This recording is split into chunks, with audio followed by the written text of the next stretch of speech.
all kinds of foliage in tropical forests. Well, two things happened. The war came, the Vermonters War came, they blew the hole that they say it's a crater. Yeah. But it ain't a crater. It's a bomb blast spot from what they call Elijah Muhammad call him he got a name. They call him bunker busters today. Yeah. Right. But Elijah Muhammad described it. He described it. He said the bomb that's gonna come off the baby plane is gonna burrow underground a mile. Yeah. And then it's gonna explode. And the blast of the size of the crater that is going to leave depend on the amount of explosive in the blast. That's right. Right? So it created that big crater. The Mediterranean didn't used to be as big as it is now. But when they blew the crater, a little saltwater sea like the Caspian Sea is about the size it used to be. But when they blew the crater, it blew up all that. They got whole cities under the Mediterranean right now. But they be ignoring it like it don't exist, because if we start asking questions, well, how did all these cities get underwater? That's right. It used to be dry land. Right? And now they all under the Mediterranean Sea because the Nile have to drain into the Mediterranean to fill in the crater, to separate the people from Europe from the people from what we call Africa, Middle East today. It was a war zone. Just like most of the desert is fallout from ancient nuclear blasts. From we had Anunnaki wars, Pyramid wars, Vermonters wars. They ain't none of this new. We just repeating the same dumb stuff all over and over, like we didn't learn the last time we went through it. Right. Cycles within cycles. But only way you're going to break a cycle is recognize it, expose it, and that flips you out of the loop. And that's how you keep your path straight. Sirata Mustaqim. Yeah, that's great in there. Hey, Raw, I got another question for you, because we're talking about the melting pot here, and there really was a Q&A, but the melting pot was a good point, because I heard you talk about the redheads, different tribes that came over. The Huns were brought over, different people were brought over, and some of these people mixed in with us. So some of us got different features. Some of us might have a Hun somewhere, or Irish somewhere. So could you go in on why they call the Turtle Island the melting pot? Go ahead. Okay, so on the rule of the law of the land say everybody under your own vine and fig tree. No, but you all even got it written that you're supposed to worship under your own vine and fig tree. That means we welcome any culture over here. Excuse me. Let me get a drink. Hey, y'all, hit that like, hit that subscribe button if you're new to the channel, man. We're about to go in. We're about to crack heads at Twist Couch. We got Chief Pontiac in the building, y'all. Free Malachi York. We're waiting on Larry Hoover to get out right now, y'all. Hey, peace. Go ahead, Rod. So the great melting pot concept comes from when you get this many groups of people, it's going to always be people that leave the group. Those people, it's going to form a whole new culture. And when all of the tribes or people that's worshiping under their own vine and fig tree then seeded what's called the main portion of the society. This is the veins between each one of the organs. The organs being the villages. Right? So the people that leave and become part of what's called the overculture becomes the impurities that rise to the top in smelting metal. The concept melting pot comes from smelting metal. Now, once these people come together, they're going to mix ideas, concepts. They're going to mix musical styles. They're going to mix dance moves. everything that what you call culture is going to be mixed, and it's going to be what's commonly called today pop culture, right? But even though it's pop culture, under that, you still have them brothers in California, Crips, Bloods, Vatos, Lokes. They still are there, in their own set. But they still feeding the larger society with defectors, right? So this is the pressure.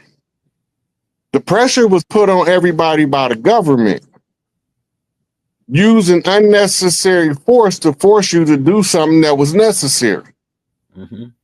This is how they gave Paleface what we call fornication rights under the order of the king. To become a MF, right? Because they gave them free run. Remember, what is the spoils of war in the 1500s, in the 1400s? It's the women. That's right. It's the wealth. And it's the children, right? Why do you think they call a woman's behind posterior a booty? Right. Booty is a spoil of war. Right. Right? If you get conquered in war, that's how they unleash their rapers on you. Because you don't want to comply with the ones who think they win in the war. They allow or they activate rape culture. And now they can use the rape culture to villainize the innocent and glorify the wicked, using the same culture, rape culture. Right? It's the government doing it. The government is pushing the agenda using propaganda means by exploiting the gossip channel and clogging it up with a bunch of don't tell this person because this person is a good person. And you don't want the good person to get tripped up for doing something to the bad person. And then they're going to send the police in. You got the good person, the bad person, and then the police. Where they come from? You got to think your way out of the trap. You can't just walk out the trap because it's not going to be that easy. Right. Right? You have to pinky in the brain it. What we going to do today, Pink? Take over the world. Take over the world. Right? How you going to take over the world when you can't even take over your own house?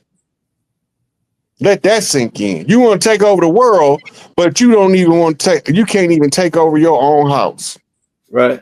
You can't conquer your own home that you live in and sleep in. Right? So so this is where the problem come in, because the average person don't want to conquer the world. And they still don't want to conquer their own life. Conquer your own life. Don't worry about the world to take care of itself if everybody conquer their own life. But you've been taught to disregard the ambitions to be your highest, most authentic self in order to go along and get along with the colonizer. But you swear that you a civil rights activist and you going against him, but you're doing everything he told you to do to fight him. You're not coming up with your own strategies. You using, he said, okay, this is the rules. If you fight me, you have to fight me like this. Yeah. That's retarded. As soon as your colonizer, your oppressor, tell you that it's okay for you to fight back as long as you fight me this way, he won. Because as long as you fighting the way he told you to fight, you're not going to win the war. Guaranteed. I don't care who you think you is, how big and how bad. If your enemy tell you how to fight him, he's never going to tell you a coherent, functional strategy for you to ever come out on top. He gonna always give you the strategy that's gonna keep you under his jurisdictional authority. And if you don't change your strategy, you just gonna fall for it. You gonna go along to get along. A lot of people don't think they go along to get along. They think they radicals and rebels, but they some tap dancing, bootlicking, brown nosing, go along to get along. That's their gang. That's their clique. They are members and don't even know it. Go along to get along, gang. Now, raw, we got a lot of Caucasian. Well, it's a lot of them. They think they're Caucasian. They really not, because you gotta have one. But we got a lot of fans that's on here, and they, everybody's still dealing with the white and the black thing. I don't deal with it because that's the most retarded thing to me. They white, and people, it's people that think they really white people, right? Are they really black people? And that's so. Could you go in on how they the ethnic group thing and how they using that to try to, the white and black thing? Ain't really no white black people. It's all game. White is not even they're not even dealing with skin. So skin color is an artificial caste system. Mm-hmm. As long as they can get you to follow the skin color edict in the pseudosciences that support the fallacy, mm-hmm. they got you trapped in a divide and conquer mechanism that's going to always keep them in power. Mm-hmm. So if they so-called white folks and they've been here longer than their family can trace back into anything 1800s, they mulattoes, right. Octroons and quadroons. They not none. Remember, they had gave the paleface during the so-called slave years absolute right to rape the women. Right. Right. That was part of the compensation for running the plantation and masquerading as the owner of the plantation. Right. Is they had the reign to go out and do whatever they wanted to the women from the field. Mm-hmm.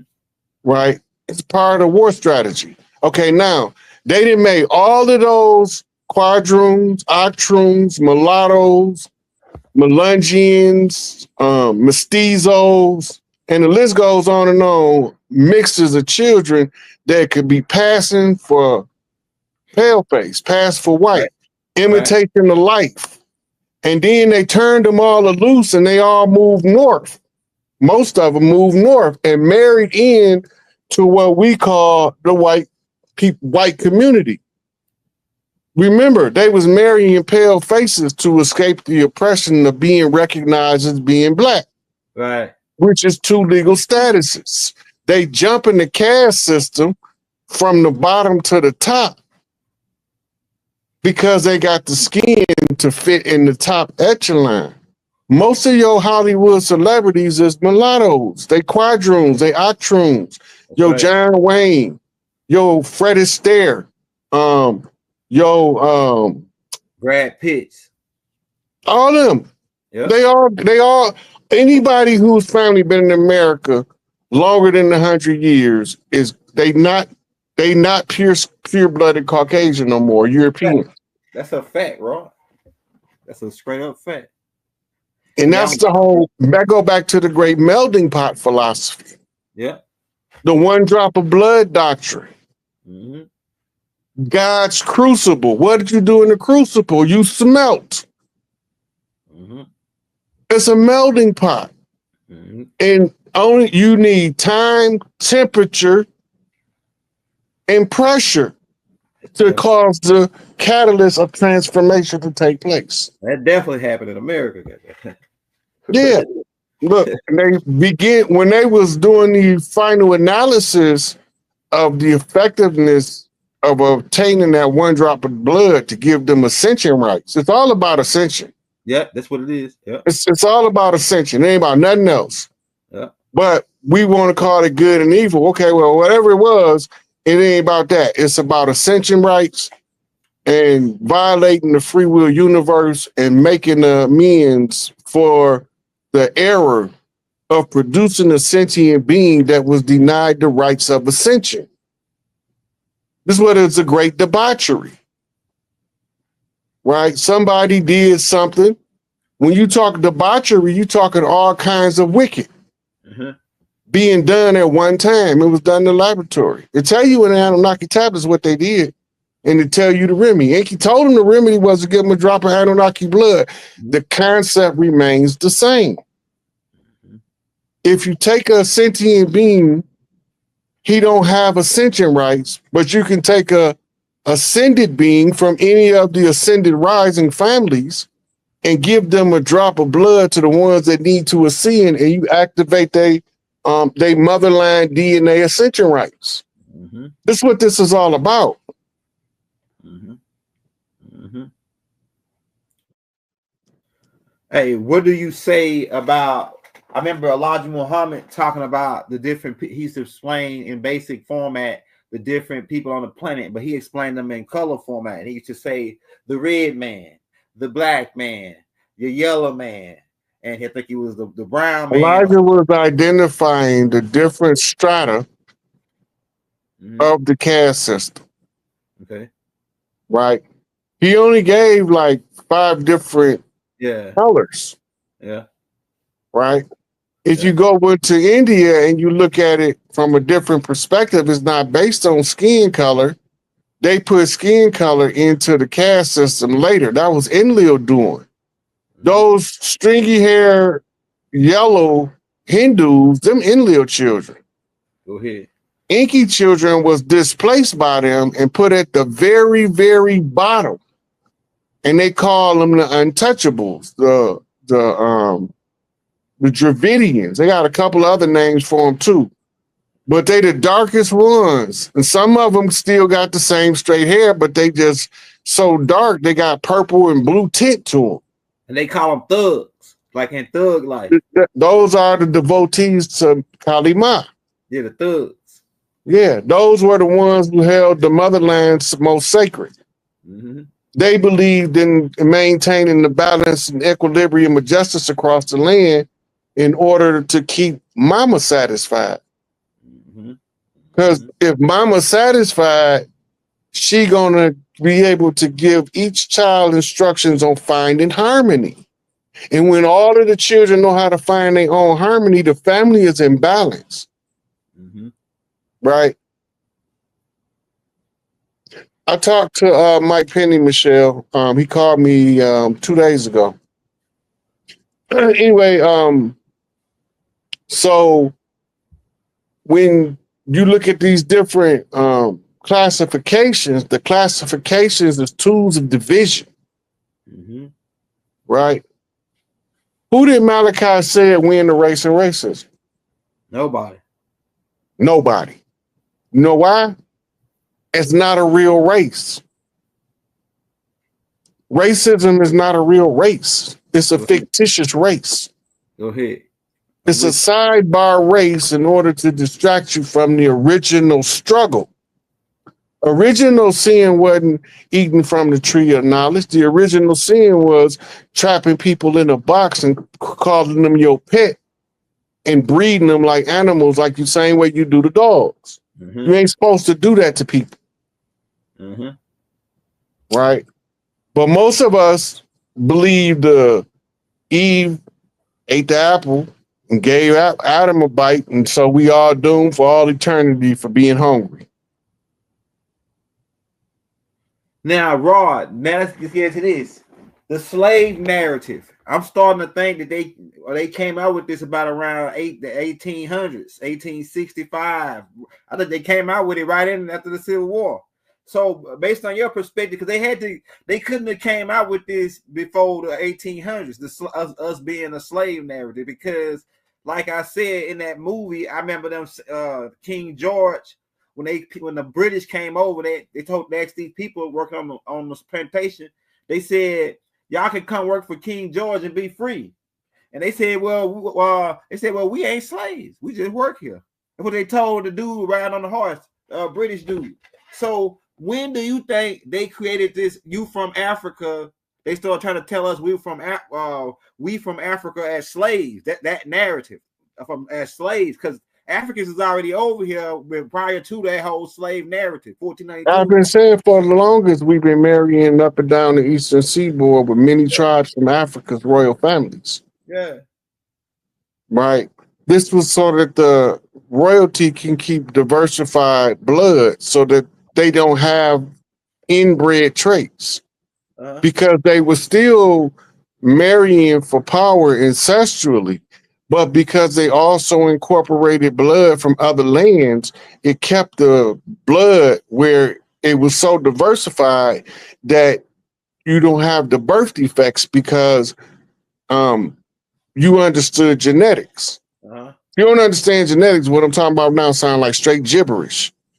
But when you like for instance, if you look at the Appalachians where it was prolonged isolated inbreeding among a small group of Europeans, and they got a distinctive what we call an inbred look.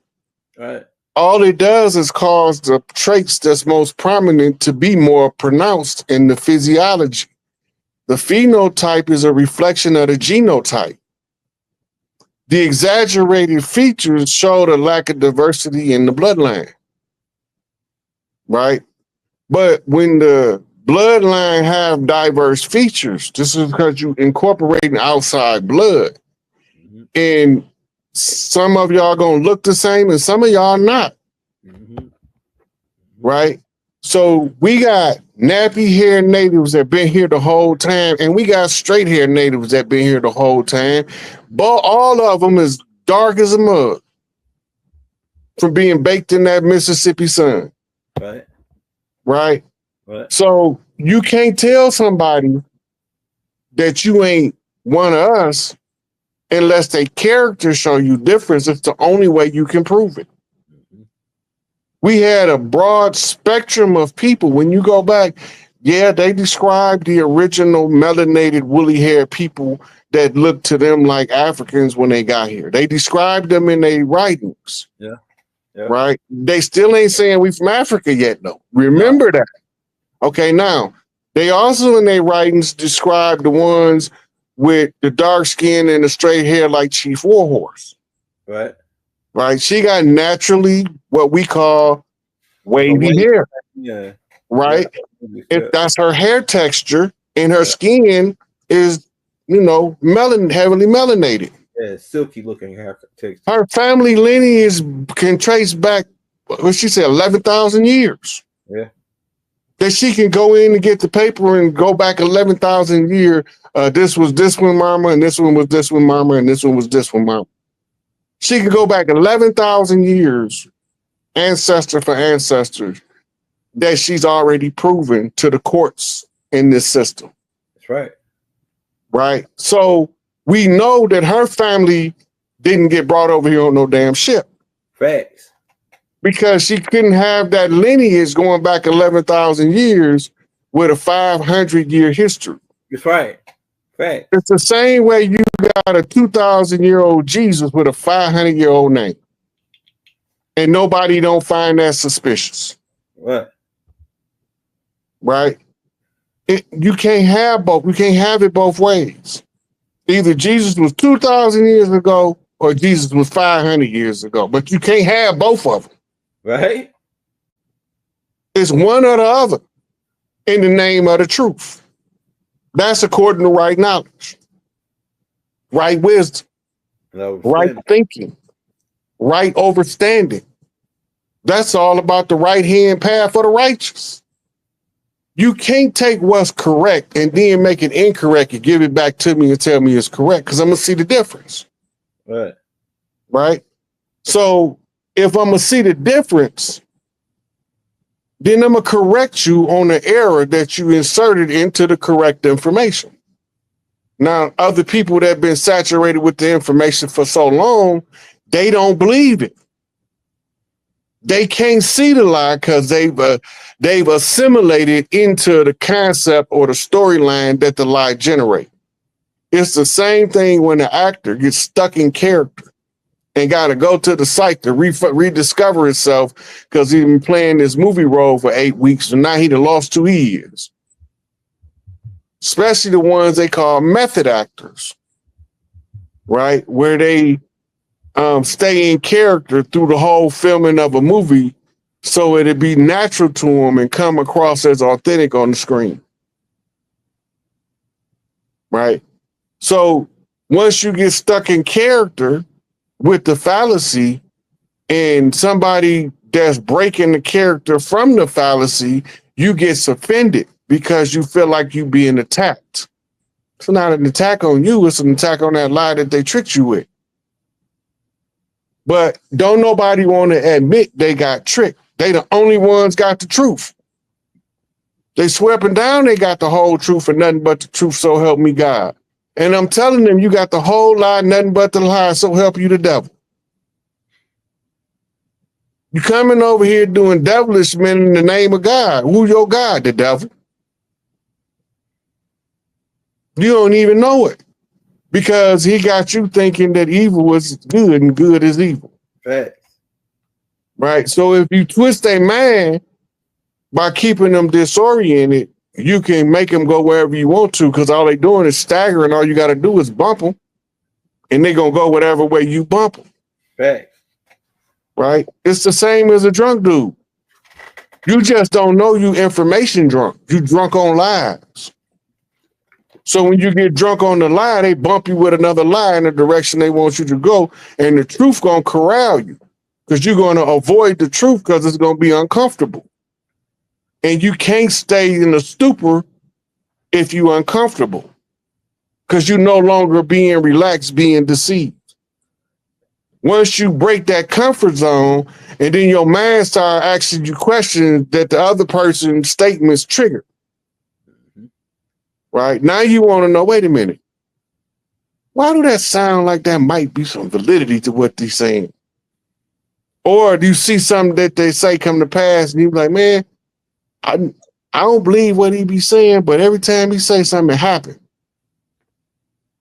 And he telling you the truth, you seeing it come to reality, and you still hate him for disturbing your life.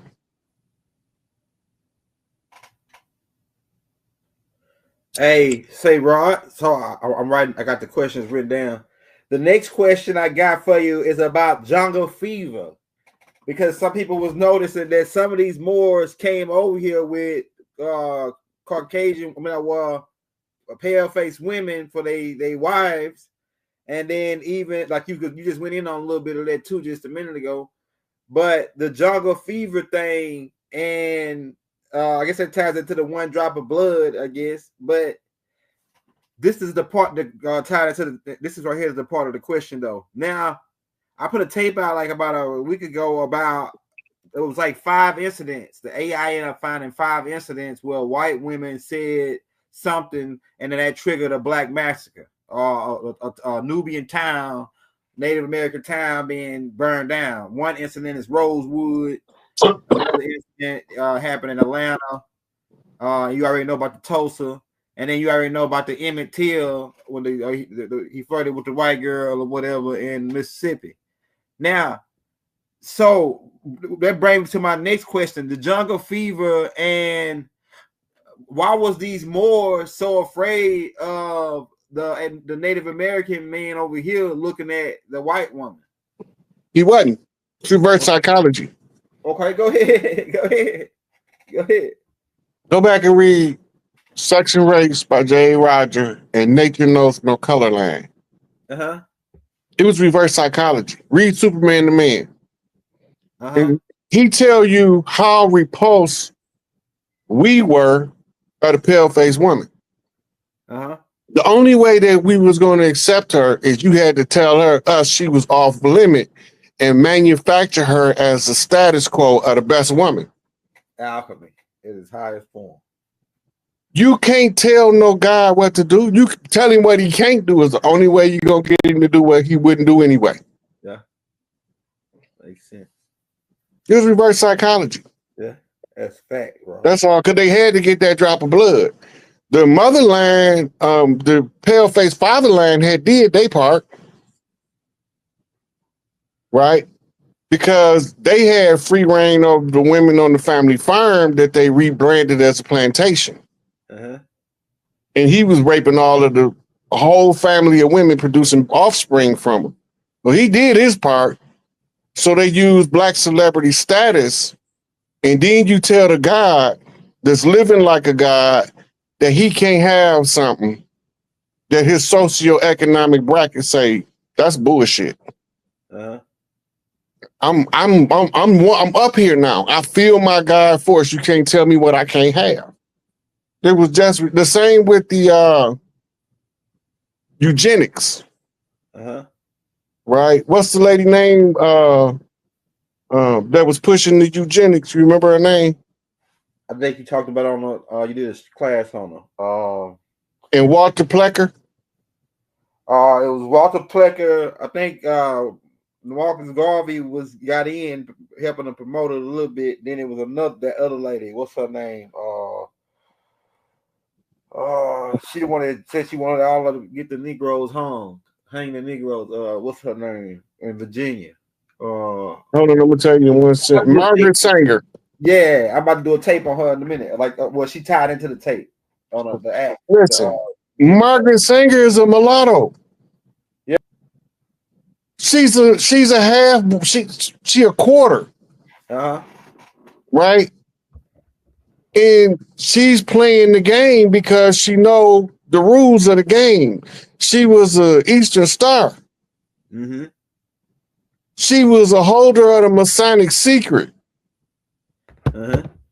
Walter Plecker was a high-ranking Masonic member. He was like 32-degree Scottish Rite Freemason. They got the secret. Walter Plecker had to bow down to Garvey and come and bring him paperwork to read to know why we was in the condition we was in before Garvey would back down.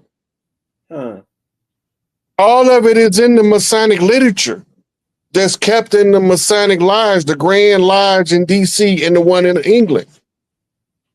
They got all the stuff I'm telling you, they got it wrote down, typed out, and they got essays on it. All these are breeding programs, psychological programs, sociological programs that they run in experiments on us the whole time. Right. The SIG experiment wasn't the only experiment like that was being done. Say it again. Just the SIG experiment. Yeah, I was just about to ask you about that. Go ahead. That wasn't the only one of those going on. Syphilis wasn't the only disease they was tracking throughout the communities of the people.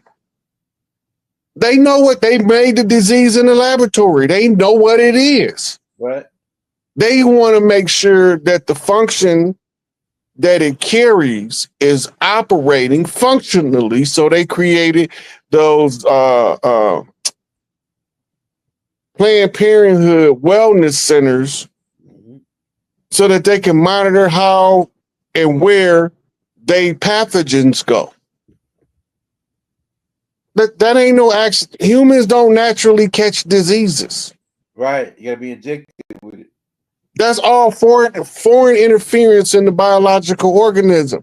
The human is the highest developed of all of the species in the animal kingdom. We are sum total of all of them. And they all are part of us. That's why the natives believe that we one with the spirit and we one with the animals. We one with the trees and we one with the fungus. We one with the soil. We one with the water. We one with all of it. Because when you get to the human, you get to the one that encompasses the highest total capacity of any animal. And this is proven by the reality that we subjugate every animal, including ourselves. So we had to be the top of the food chain. I tell them I'm not just an apex predator, I'm an apex predator, predatory predator preying on other predators. Oh, yeah. While everybody else is preying on the prey. I want the predators. I don't care about the prey. The predators is the bullies. I'm a bully beater. I don't go looking for no trouble, but when it come, I say no problem, just like 50 Cent. Right? What 50 say?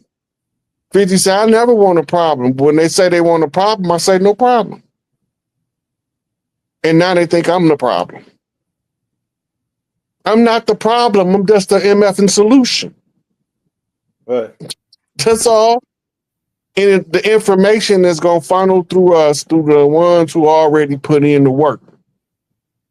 That's why Noble Drew needed to make sure that we read the writings of Manly P. Hall, Rudolf Steiner, Madame Blavatsky. So he said, pay attention to the white man. I'm going to make it to the European, he said. Pay attention to the European because I'm going to make them tell you the truth. And they all around the spiritualist movement time is the same time he's going in and out of lodges, changing the structure and the order by having the highest position in the lodge. And then they made fun of him in a movie series that came out recently. I think it might have been Lovecraft Country or something, where he went into the secret society and told them that he's the last descendant of Joshua. Mm-hmm. That they making fun of Noble Drew Ali. Mm-hmm. He got the blood and the right. Y'all just got the ceremony and the ritual. Mm-hmm. They was making fun of Noble Drew Ali because he went into their lodges and he was taking people out of positions and putting people in the positions that belong there. And then that means that the ones who came is guaranteed an L. They needed to get him off the board. They infiltrated to get him from reorganizing the brotherhoods that was going to put the proper men in their proper place. That's what he was doing. He was actively doing it. He wasn't talking about it. The stuff he talked about was his cover story. Because he knew that was going to get usurped, but he needed you to see it so that when you look back on history, you know what you're looking at. But you got tricked by the deceiver that crossed him out, and now you took sides with the deceiver, but you believe you still taking sides with the teacher. You got tricked by the dirty Moors. They played this game. They brought it as human chess. That's all it is human chess. And the people that's the key players is the Knights of the Round Table, the Moorish Order of the Round Table, where you read the Clock of Destiny in order to take yourself through the sacred drift in order to follow the sands of Islam through the annals of time. Mm-hmm. And just like the time through the hourglass, so are the days of our lives. All of it is coded. Mm-hmm. But if you don't educate yourself above the condition, you will never see the convergence of the code to unravel the mystery of the ages. Mm-hmm. We all God, but we are the subject of God at the same time.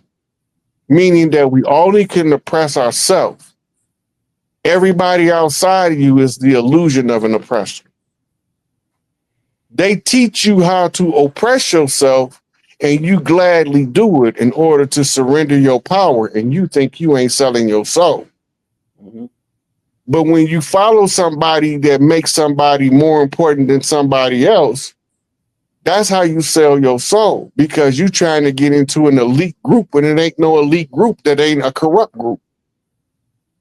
Because the elite already told you power corrupts, and absolute power corrupts absolute. They told you, Winston Churchill said, the truth so valuable it must be carefully guarded by a ring of lies. They told you they was waiting on the master to come with the master grip to raise the nations. Mm-hmm. Noble Drew Ali came, he told you he came to uplift fallen humanity. That's a process involved in that. It's not an overnight job, right? And so it's a series of things that got to take place. All he got to do is know who to tag you with, flea flicker. We gonna razzle dazzle play on out the door, right? So when they bump me off, that's a massive left bump off the red house, right? He flea flickered to Elijah Muhammad. They tackled the wrong guy out of bounds. So he ain't in the game no more. So Elijah run with the ball. When he run with the ball, he find one of the greatest of all time to give aid and assistance because he's his front man, his blocker, El-Haj Malik El-Shabazz, that we call Malcolm X. But he came up in the streets as one of us, as Detroit Red, right? He went and got trained in New York. That means that he was a traveling man. He went from west to east. He went from west to east in order to be of service to the one that came from the south to the north. Where roads intersect is where lines and dots connect. It's a series of events taking place. For us, they fortunate. But for the ones who had their foot on our neck, it's very unfortunate. It's a series of unfortunate events that's leading to the great collapse of cataclysm, right? Where the last shall be made first and the first shall be made last. And the ones that's first that don't want to get to last, they're going to end up being kicked in the ass. Because you already had your turn. It's somebody else's turn on this ride. So you're going to get off and you're going to let the people that was waiting behind the velvet rope through, right? Because y'all make me want to scream. But you didn't know I was dangerous, right? We all tell it in a different way, but to connect the dots with what you already know is the easiest way to get you to understand what I'm trying to explain. And that's why they always told you he comes speaking in parables. It's not always parables. Sometimes it's analogies. Sometimes it's comparative analysis, right? But to be able to incorporate them in the right format to activate the consciousness of the ones who haven't seen the promised land yet, they didn't know that the land they was promised, they ain't gonna never get because they was promised a lie in the first place. Because you can't take from the rightful heir what's rightfully theirs and expect righteousness to prevail. It can't happen. That's right, bro. So the only way that righteousness can prevail is for the rightful heir to get the rightful inheritance and put the right people in the right place. Now that's all righteous, brother. I'm telling you, Fred Ray, right on, right on. That's an unchained melody. Right is right. You know what I'm saying? Yeah. Right. So right. all the ones that did wrong, that's their issue. That got nothing to do with me. I'm only concerned with the ones of us that's been trying to do right. And sometimes when we was trying to do right, we did a little wrong. Because sometimes you got to do the wrong thing in order to do what's right. Sometimes in order to do in the mouth. That's the right thing to do at the time. You got to already really accept this. I'm just going to do what's right. Right? And you might not have to punch nobody in the mouth your whole life doing what's right. But then sometimes you might have to take a head for you to do what's right. As the man of the house, somebody do something to one of these babies. Oh, they might not see me, but I'm coming. They might not know I'm coming till I get there, but I'll be there. Shock and awe. Surprise out of nowhere. Bang, bang. Upside the head. Whoops, upside the head. Whoops, the roof. We don't need no water. The ropes. Hey, Rod, they break. So the Moors, Canaanites are bringing back up. They saying because they I put out a receipt, a clip where you said that which one of these tribes are Moors on the land, and can the Moors tell you which tribe they was on the land? And some people saying, have they been tricked into thinking they Moors? Yeah. Right? So Moor is a catch term, first and foremost. Go ahead. The righteous Moors know they tribe. This is why I said that. Go ahead. My brother-in-law is a righteous Moor.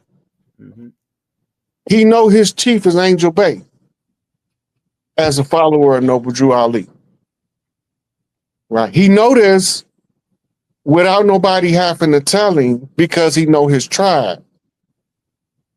Right. Now, I got another homeboy, Glover Bay. He a righteous Moor. He know his tribe. Right.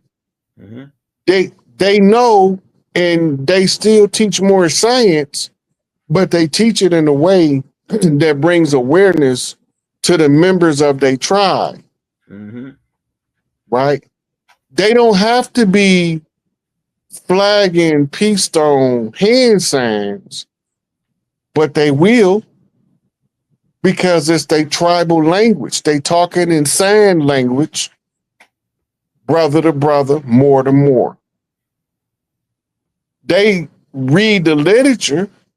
How in the hell is you a Moabite, right? Following a lie when the god of the Moabites name is Chemosh? Make it make sense. The Canaanites had a whole nother god. Well, to cut that as a clip. Right? You can go in the Bible and look it up. The god of the Moabites name is Chemosh. I mean the mighty one. So if you're a Moabite, then under the catch term is more. More is a catch term. It's a term used to identify people with common physical characteristics. But they also have room for the variation of characteristics, because you can have a blackamoor, you can have a Moor, and then you can have a tawny Moor. A tawny Moor is a Khazarian, a yellow half-breed mulatto Moor, a Zionist. They getting their instructions from Switzerland. That's the home of all finance on the planet. That's right. Right? The most control you can have on the planet is control the purse strings of the entire planet Earth.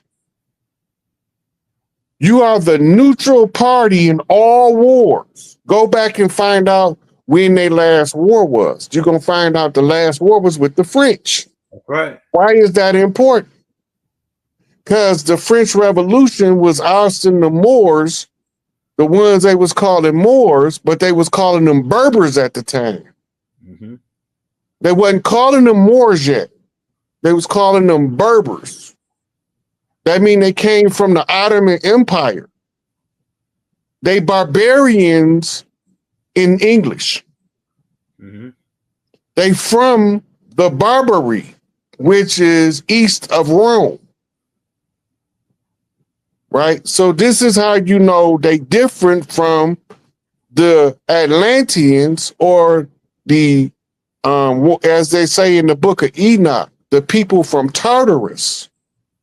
Because Tartarus is the landmass called South America, and the closest 2 points of South America and Europe or Rome, they intersect at a south westerly direction. So they call the Tartarians anything that was Atlantean. But it's because of Tartarus that they recognize the Atlanteans as being Tartarians. Right? They called them the light beings, so they labeled them as Hyperboreans. Right? They say they from the rainbow, as the Hopi prophesied